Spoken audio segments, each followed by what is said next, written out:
Our buddy David Greenshield is saying that we need tackles and defensive backs in the portal. How active is Ohio State, or will they be?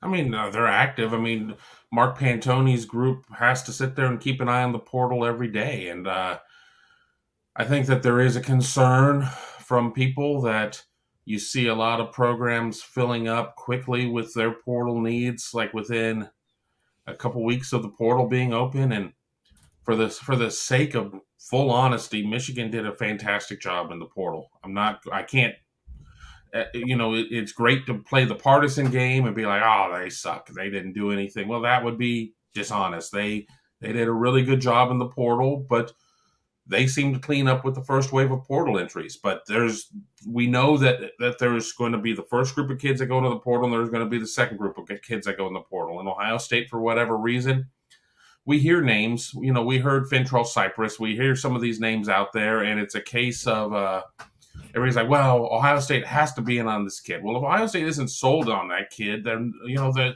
they can lightly pursue somebody, and if it doesn't necessarily work out, that's not there's no crying over spilt milk on that. There are a lot of new names going into the portal right now. Ohio State's certainly in on some offensive tackles, a kid out of Tulsa, a kid out of Wazoo. I'm not exactly sure what the corner situation is, who the real targets are at this point, but you just have to keep swinging. And Ohio State never was not in the lead position for Jahad Carter. That was a kid they identified that they wanted, and they landed him. And that's not to say that that's always going to be the case, that Ohio State's going to say, this is the kid we want, and poof, magically he's a Buckeye. But I think you're going to see Ohio State be a little bit more aggressive at this point, as they know what the portal board looks like. And you go, because at the end of the day, you have to stay at 85. And whether or not that is through high school kids that you sign letters of intent to, or kids through the portal, you just can't haphazardly just say, sign them all, let God sort them out. That's not how it works. You have to have the math, the numbers have to equate really at all times. So the concern is valid, but until proven otherwise, I'm gonna have faith in what Pantoni's doing there. I've got my class by class list here of the returning players. I just added Jahad Carter there with a 2 years eligible remaining. Kevin, you and I both know there's a lot of dead wood on this list. There's some offensive linemen who've never seen the light of day. About. Yeah, I'm not mentioning specific names. I'm just saying there's some guys on that 3 years of eligibility left list that haven't seen the light of day in the first 2 or 3 years on campus. So makes you wonder if some of these guys could be processed, as the kids like to say. So, we used to lampoon Alabama about it, but it's roster management now.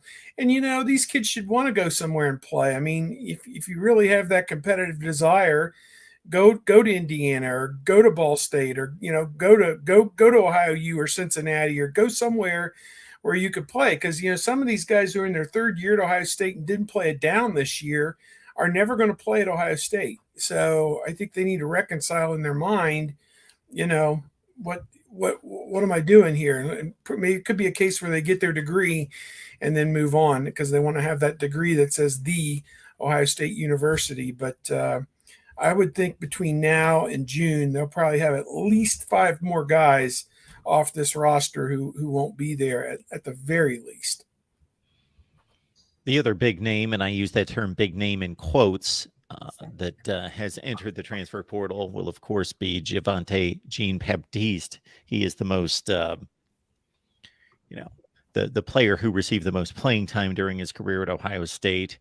Of course, J.K. Johnson was a top 50 commit at the time that he signed with Ohio State, and top 3 cornerback in the country. And Jean-Baptiste, obviously, he also was highly decorated coming out of high school, and contributed, played meaningful snaps. Yeah, I think we're not even talking about really Taraja Mitchell, who announced he was going in a while ago.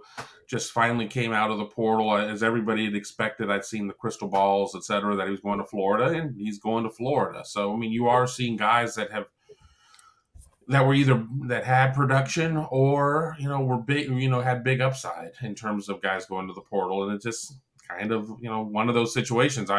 You have to be happy for Javonte Jean-Baptiste that he played one of his better games as a Buckeye in the Peach Bowl. He had half a sack and was very had a couple plays where he disrupted the offense for UGA, and you wish him the best. I think he's visiting Ole Miss coming up here soon. Or I saw something from some Ole Miss guy about that he was going to go there. I think there's a lot of belief that as a Jersey guy he could end up at Rutgers.